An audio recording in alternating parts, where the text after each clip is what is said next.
কাঁকড়া, অক্টোপাস, বড় চিংড়ি এগুলো খাওয়ার শরীয়তে বিধান কি? অনেকেই বলেন এগুলা খাওয়া জায়েজ নাই। অনেকে যাত্রাপথে বা গাড়িতে ওঠার সময় বলে আল্লাহ রসুল, এইটা কি ঠিক?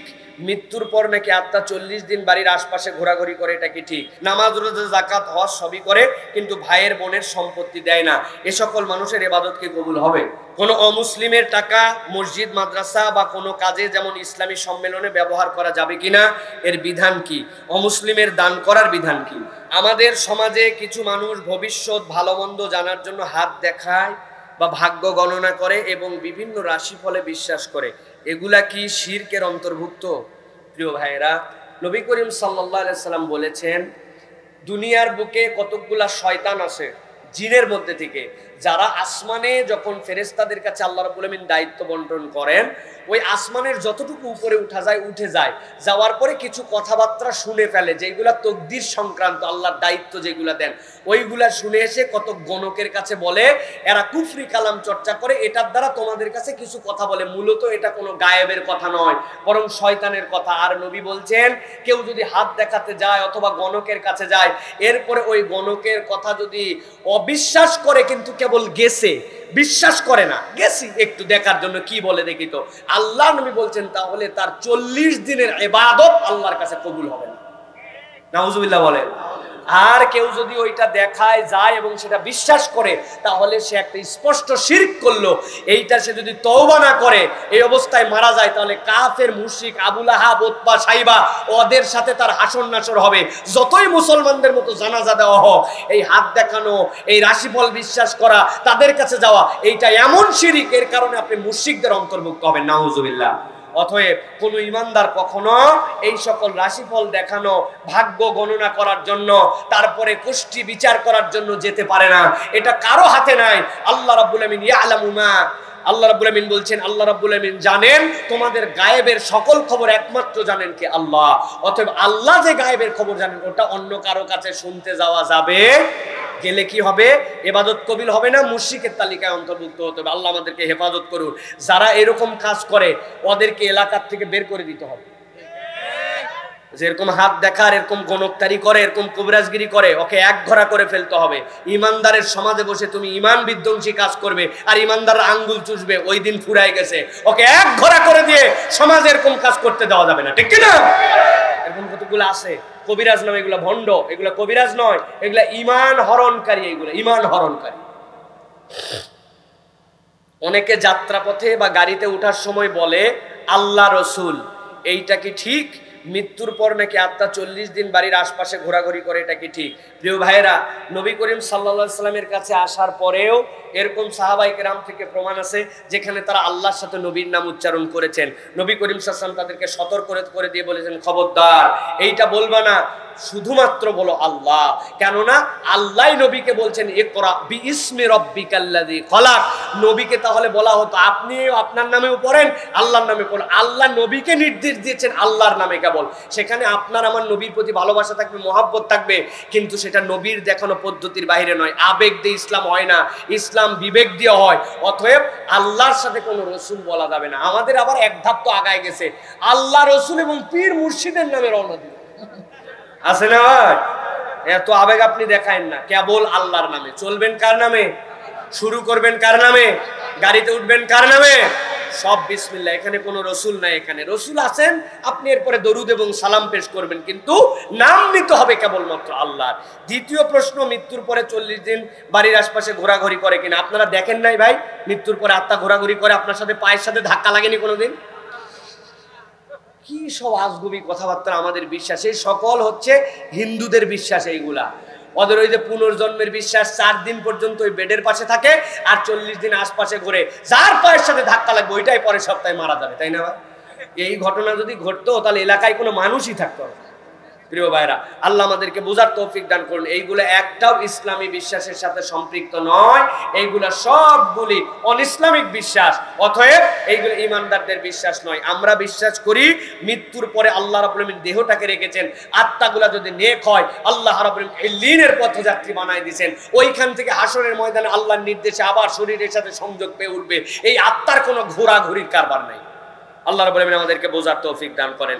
কবর হবে, কবরের জগৎ আছে, সেটার ব্যাখ্যা ভিন্ন আছে আমাদের কাছে, সেখানে প্রশ্ন উত্তর হবে, কিন্তু ওর মানে এই নয় কবরে আসার মানে আত্মা মানে আপনার আশপাশে ঘোরাফেরা নয়, এটা আমাদের একটা ভ্রান্ত বিশ্বাস। জুমার সালাতে ইমামের তাশাহুদ থাকা অবস্থায় আমি জামাতে শরীক হই, এখন কি আমি 4 রাকাত আদায় করব নাকি 2 রাকাত? প্রিয় ভাইরা, জুমার নামাজ ফরজ, জুমার নামাজ আপনার জন্য যে 2 রাকাত, ফুকাহায়ে কেরামের মতামত হচ্ছে সালাম ফিরানোর আগে, ইমামের সালাম ফিরানোর আগে আপনি যে কোনো পর্যায়ে যদি আপনি নামাজের মধ্যে শরীক হন, তাহলে আপনি জুমার নামাজেই শরীক হয়েছেন বলে ধর্তব্য হবে। তখন আপনি মাসবুক হয়েছেন, আপনি উঠে 2 রাকাত পড়বেন, আপনি জোহর পড়বেন না, আপনি জুমায় আদায় করবেন। তবে দুর্ভাগ্য এবং কপাল পোড়া সে যে জুমার নামাজেও যে তাশাহুদ পায়, জুমার নামাজের খুতবা শোনা পর্যন্ত ওয়াজিব ছিল, আগে যে যাবে তার জন্য আল্লাহ নবী পুরস্কার ঘোষণা করছেন, উনার এইগুলাও তৌফিক হয় নাই, উনি কেবলমাত্র যে তাশাহুদ পায়। তবে যদিও এরকম অ্যাক্সিডেন্টালি মানুষের জীবনে হতে পারে, মাসলা হিসেবে বলে রাখলাম, কেউ যদি তাশাহুদ পায় তাহলে এই বৈঠক থেকে সে বাকি উঠে 2 রাকাত নামাজ পড়বে, তাকে 4 রাকাত জোহর পড়তে হবে না, বরং তাকে জুমা হিসাবে ওইটা কাউন্ট করা হবে, জুমার নামাজ সে আদায় করবে। পিতামাতা নসিহত করে জমি দিলে সেটা শরীয়ত কি বলে? ওসিয়ত করে জমি দিলে সেটা কি বলে? নামাজ, রোজা, যাকাত, হজ সবই করে, কিন্তু ভাইয়ের বোনের সম্পত্তি দেয় না, এ সকল মানুষের ইবাদত কি কবুল হবে? প্রিয় ভাইয়েরা, বড় ভয়ঙ্কর একটা প্রশ্ন। প্রিয় ভাইয়েরা, সমাজের বিশাল ফিতনা এটা। আমরা আল্লাহর আদালতে যাওয়ার পরে আল্লাহ রাব্বুল আমিন বান্দার পক্ষে কেস করবেন। বলেন তো ভাই, আহকামুল হাকিমিন কে? কিয়ামতের দিনে বিচারপতি হবেন কে? ফায়সালা দিবেন কে? এখন যিনি বিচারক, উনি যদি নিজের কাছে বিচার দায় করেন, ওই বিচার থেকে কেউ খসাতে পারবে? আল্লাহ বলছেন, যারা বান্দার প্রতি জুলুম করবে, বান্দার হক নষ্ট করে আসবে, আর এই রকম ভাবে বোনের হক দেয় না, মিরাসনামা লঙ্ঘন করে, আল্লাহ তাদের বিপক্ষে বাদী হয়ে কেস করবেন। ওই আদালতে আপনার পার পাওয়ার কায়দা আছে? আপনি কি নামাজ পড়তেছেন ভাই? আপনি কি রোজা করতেছেন যে আপনি আপনার ভাইয়ের হক দিয়ে দেন না, বোনের হক দিয়ে দেন না? বোনকে আবার ভূগোল বুঝায়, শোন ভিটার ভাগ নিতে হয় না, ভিটার ভাগ নিলে সংসারে অশান্তি হয়। এই বুঝটা আপনার বউরে বলেন না কেন? উনি বউয়ের সম্পত্তি আবার শ্বশুর বাড়ির থেকে নিতে চায় ভিটার ভাগ, কিন্তু বোনকে দিতে চায় না। এ টাটকা 2 নম্বর, ঠিক না ভাই? টাটকা বদমাইশ এইটা। প্রিয় ভাইরা, আপনি খেয়াল করে দেখবেন, উনি ভূগোল বুঝায় নালের জমি দিচ্ছে, ভিটার জমি রেখে দিচ্ছে। তো ভিটার জমিতে যদি বরকত না হয়, তুমিও তো ভিটার মধ্যে আসো, তুমি অন্য জায়গায় যাই ঘর করো, তাহলে তোমার বোনও ভিটা না নেক, তুমিও না নেও, ভিটা বিরান করে থাক না। উনি ভিটা ছাড়ে না, কিন্তু বোনকে ভূগোল বুঝ দেয়। এ হচ্ছে আল্লাহর নাফরমান বান্দা, ঠিক কি না? সাবধান হন, আপনি যেই হন না কেন সাবধান হন। আপনি যদি আপনার এই হক বুঝায় না দেন, হাসরের দিনে যাওয়ার পরে এটা আপনার কাল হবে। আপনি মনে করছেন এটার মালিক হবেন, নবীজি বলছেন ওই দিন যাওয়ার পরে বড় এক ধরনের তোমাদের জন্য, ওই যে আমাদের মাছ ধরার জন্য যে বর্ষা থাকে, ওই বর্ষির মতো পিছনে লাগাই দেওয়া হবে, এই জমিন তার পিছনে ঝুলাই দেওয়া হবে, ওই জমিন নেশে জাহান্নামে যাবে। ভারী 1/2 বিঘা, ভারী 1 বিঘা, ভারী এইটুকুর মোহাব্বত আপনি দূর করতে পারলেন না, জাহান্নামে যাওয়া লাগবে। ওটা আপনারও কামাই না, আপনার বাপ সেটা কামাই করে গেছে, আপনি সেটা দিতে পারেন না। এই বান্দার হকের ব্যাপারে সতর্ক হন। এখন আমরা নামাজ নিয়ে বিশাল সতর্ক, রোজা নিয়ে বিশাল সতর্ক, কবুল হচ্ছে কিনা, টুপি ঠিক হচ্ছে কিনা, জুব্বা ঠিক হচ্ছে কিনা, কিন্তু জমি জিরাতে, আল ঠেলাতে, এই অল্প একটু কান্নিস বের করে দেওয়াতে, বাউন্ডারি ওয়াল রাস্তার মধ্যে তুলে দেওয়াতে 1 নম্বর এখন মুসলমানেরা, ঠিক কিনা? আল্লাহ আমাদেরকে বোঝার তৌফিক দান করেন। সাবধান হয়ে যান প্রিয় ভাইরা। তবে কেউ যদি এইটা করে, এটা তার ইন্ডিভিজুয়াল একটা বদামলি, এটার জন্য আল্লাহর কাছে ধরা খাবে, কিন্তু এর দ্বারা আপনি এটা বলতে পারবেন না যে তার নামাজ রোজা কিছুই হচ্ছে না। আল্লাহ হয়তো তার নামাজ রোজা নিচ্ছেন, হাসরের দিনে যায় যখন হিসাব বরাবর হবে, সব সওয়াব আপনাকে দেওয়া হবে, আপনার সব গুনাহ উনাকে দেওয়া হবে। 2 পাল্লায় গুনাহ নিয়ে উনি জাহান্নামে চলে যাবে। আমার কথা নাই, নবীজি বলছেন এই আমলদারের নাম মুফলেস, ওই দিন যাওয়ার পর সে দেউলিয়া হয়ে যাবে। আল্লাহ আমাদেরকে দেউলিয়াত থেকে হেফাজত করেন। যাদের এরকম এখন পর্যন্ত বউয়ের দেনমোহর দেননি, বোনের জমি দেন নাই, আগামীকালকের থেকে সিদ্ধান্ত নেই এইগুলা দিয়ে দেন। ধানাই পানাই করছেন তো মরছেন। আল্লাহ আমাদেরকে হেফাজত করুন।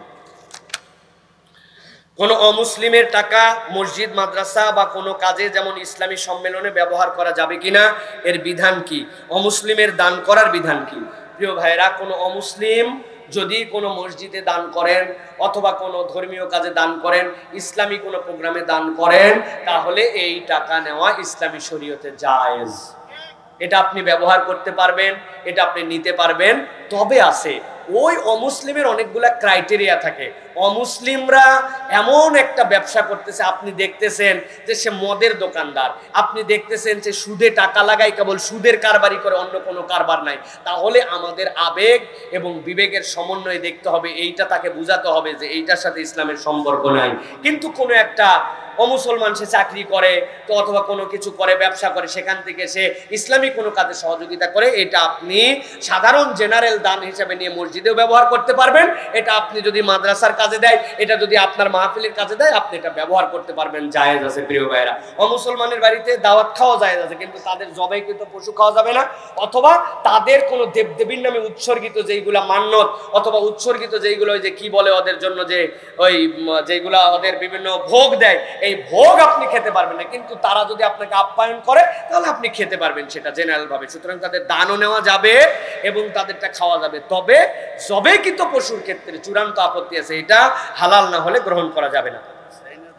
জি না, আমাদের জন্য চাওয়াটা উচিত হবে যে হুজুর এটা একটা কথা বলছেন, অমুসলমানের কাছে আপনি গেছেন যে ভাই আমাদের কাজের মধ্যে আপনি সহযোগিতা করুন, উনি উইলিংলি যদি দেয়।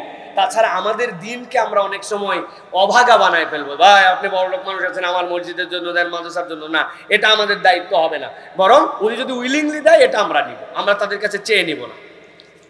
সর্বশেষ আজকের প্রশ্ন, কাঁকড়া, অক্টোপাস, বড় চিংড়ি, এগুলো খাওয়ার শরীয়তে বিধান কি? অনেকেই বলেন এগুলা খাওয়া জায়েজ নাই।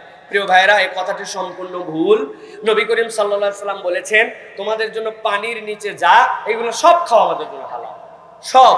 কিন্তু এটার মধ্যে কেউ কেউ ক্রাইটেরিয়ায় ভাগ করেছেন, আবার হাদিসের আলোকে ফুকায়ে কেরাম, যেইগুলা প্রাণী পানির মধ্যে কোনো কিছু নিজের খাওয়ার জন্য আগে মুখ দিয়ে খায় না, আগে কিছু দিয়ে ধরে তারপরে খায়, এইগুলাকে অনেক ফুকাহে কেরাম কারাহাত বলেছেন, অপছন্দনীয়। চিতল মাছ, বোয়াল মাছ, ও কি আগে কিছু দিয়ে ধরে তারপরে খায় না ডাইরেক্ট মুখ দিয়ে খায়? ডাইরেক্ট যেগুলা মুখ দিয়ে খায় এইগুলা একদম জেনারেলি আমাদের জন্য একদমই 100% কোনো সন্দেহ নাই। আর যেইগুলা আগে কিছু দিয়ে ধরে তারপরে খায়, চিংড়ি মাছ কিছু খাওয়ার জন্য ওর আগে সুর দিয়ে ধরে, অক্টোপাস আগে তার শিকারটা ধরে তারপরে মুখের মধ্যে দেয়, এই জন্য এইগুলার ব্যাপারে অনেকে, স্কুইড, এইগুলার ব্যাপারে আপত্তি করেছেন। কিন্তু এই আপত্তি হারাম নয়, এটা পছন্দনীয়, অপছন্দনীয়ের কাছাকাছি। সেই হিসাবে চিংড়ি, কাঁকড়া, অক্টোপাস সব জেনারেলি আমাদের জন্য জায়েজ, তবে একটা একটু অপছন্দনীয় আর একটা হচ্ছে জেনারেল। তবে কখনো কেউ এটাকে হারাম, নাজায়েজ, খেলে গুনাহ হবে এই কথা বলতে পারবে না। যেই কথা বলবে তার গুনাহ হবে, কেননা আল্লাহর রাসূল, আল্লাহ আমাদের জন্য যে শরীয়ত দিয়েছেন, ওই শরীয়তের উপরে পণ্ডিতি করার কারো অধিকার নাই। আপনাদের কাছে 3টা পুরস্কার দেব আমার তরুণদেরকে, 3টা উত্তর দিবেন, 3টা পুরস্কার নিয়ে চলে যাবেন ইনশাআল্লাহ। বসেন সবাই, আর 3 মিনিট লাগবে। এতক্ষণ থাকলেন, আর 3 মিনিট থাকবেন না? যে কোনো একজনকে এখানে উত্তর দিতে হবে আপনাদের মধ্যে থেকে, যে আজকে আমি 3টা গুণের কথা বলেছি, যেই 3 গুণ থাকলে আল্লাহর কাছে আমরা পাসওয়ার্ড খুলতে পারবো এবং আমরা এই নিয়ামত পাবো। কে বলতে পারবে এই গুণের কথা? মাশাআল্লাহ, আমার ভাই হাত তুলছে, বলেন 3 গুণ। আল্লাহর আব্দ হতে হবে। 2 নম্বর, না না না, 1 নম্বরটাই আপ, ওটার মধ্যেই শেষ। 2 নম্বরটা কি বলেন? হ্যাঁ, সবর করতে হবে। Thank you. 3 নম্বর, মুমিন হতে হবে। আল্লাহ কবুল করে বলেন আলহামদুলিল্লাহ। বলেন, আপনাদের মনে আছে তো? আপনাদের আসেন, আপনি সামনে দাঁড়ান। প্রিয় ভাইরা, এরপরে আলোচনার প্রথম দিকে বলেছিলাম যে ওই কিয়ামতের দিনে সব বাইকে আল্লাহ সিধা বানাই দিবে। উপরে আসেন, সব বাইকে আল্লাহ সিধা বানাই দিবে, কেউ কথা বলতে পারবে না। তবে কথা বলতে পারবে কারা? আর কথা বললেও কোন কথাটা বলতে পারবে? কে বলতে পারবেন? কিয়ামতের দিনে কেউ কথা বলতে পারবে না, আল্লাহ সবগুলাকে চুপ করা দিবেন, তবে কথা বলতে পারবে। আল্লাহ বলছেন ইল্লামান। আর 2 নম্বর, কোন কথা বলতে পারবে? কে বলতে পারবে এর মধ্যে? আছেন কেউ? নাই, মনে নেই আপনাদের? বলেন। হ্যাঁ, রহমান যাকে এজাজত দিবে। আর কি কথা বলতে পারবে? আপনি থামেন, অনেক বলতে বলতে বলেন, কি বলতে পারবে? হ্যাঁ, কি কথা সেটা? যেই কথা একমাত্র সঠিক কথা, ওই দিন যায় মিথ্যা কোনো কথা বলা যাবে? তাহলে এইখানে যারা আমরা মিথ্যা বলি, ওই দিন যাওয়ার পর আটকায় যাবো কিনা? তাহলে যুবকরা আর মিথ্যা বলা যাবে? কথা বলে মিথ্যা বলা যাবে? গালি দেওয়া যাবে? আসেন, আপনি আসেন, 2 নম্বর আসেন। এবার এর মধ্যে থেকে একজনকে বলতে হবে, দোয়ায়ে কুনুত কে বলতে পারবে বিশুদ্ধ করে? এর মধ্যে থেকে, সামনে থেকে। হ্যাঁ, ওই ভাই আগে হাত তুলছে। দাঁড়ান, স্কুলে পড়েন নাকি মাদ্রাসায়? মাদ্রাসা হবে না, মাদ্রাসার লোক তো পারবে, স্কুলে পড়া কেউ বলতে পারবে? দেখি, হ্যাঁ দাঁড়ান, দেখি বলেন বলেন, ওখানে বলেন। মাদ্রাসা ছাত্র? আচ্ছা আপনি বসেন তাহলে। আমার মাদ্রাসার ভাই, তুমি দাঁড়াও, প্রথমে দাঁড়াইছো। হ্যাঁ দেখি কোনটা বলে, দোয়াই কোন? হ্যাঁ বলেন, জোরে বলেন না। হ্যাঁ আলহামদুলিল্লাহ বলেন। আপনি দাঁড়ান, এবার দুইটা অর্থ ধরবো এর মধ্যে থেকে, যেহেতু মাদ্রাসার ছাত্র আপনি। দেখি আপনি বলেন তো, এটা কে বলতে পারে? ওয়া নাখলাউ ওয়া নাতরুকু মাইয়াফজুরুকা, এটার অর্থ বলেন, বলেন কে বলতে পারবেন? বলেন। ওয়া নাখলাউ ওয়া নাতরুকু মাইয়াফজুরুকা, যে বলতে পারেন, কোনো সমস্যা নাই, মাদ্রাসা স্কুল আপনি যে হন না কেন, বলেন। বলতে পারবেন না কেউ? এতগুলা মানুষ আমরা, ওয়া নাখলাউ ওয়া নাতরুকু মাইয়াফজুরুকা মানে কি? প্রিয় ভাইয়েরা, অবস্থা দেখেন আমাদের কি অবস্থা। আমাদের দোয়ায় কুনুত আমরা কি বলতেছি? ওয়া নাখলাউ ওয়া নাতরুকু মাইয়াফজুরুকা, আল্লাহ তার সাথে আমি সম্পর্ক রাখি না যে আপনার বিরোধী, যে ফুজুর করে, যে আপনাকে মানে না, তার সাথে আমার সম্পর্ক নাই। বলি আমার তার সাথে সম্পর্ক নাই, কিন্তু ঘোরাফেরা আল্লাহ যেটা মানে না তার সাথে আমার সবচেয়ে বেশি, ঠিক না? এই জন্য আপনাদের দায়িত্ব দিলাম, বাড়িতে যাওয়ার পরে অন্তত দোয়ায় কুনুতের অর্থটা শিখেন। সানার অর্থ তো ধরলামই না, সানার অর্থ বললে কেউ পারবে না এই জায়গাতে, এরকম অর্ধেক মানুষ হয়ে যাবে, অথচ ওয়াজ শুনে আমরা বছরকে বছর পার করে ফেলতেছি। প্রিয় ভাইয়েরা, আল্লাহর ওয়াস্তে এগুলো আমরা শেখার চেষ্টা করি। মাদ্রাসার ছাত্র আছেন,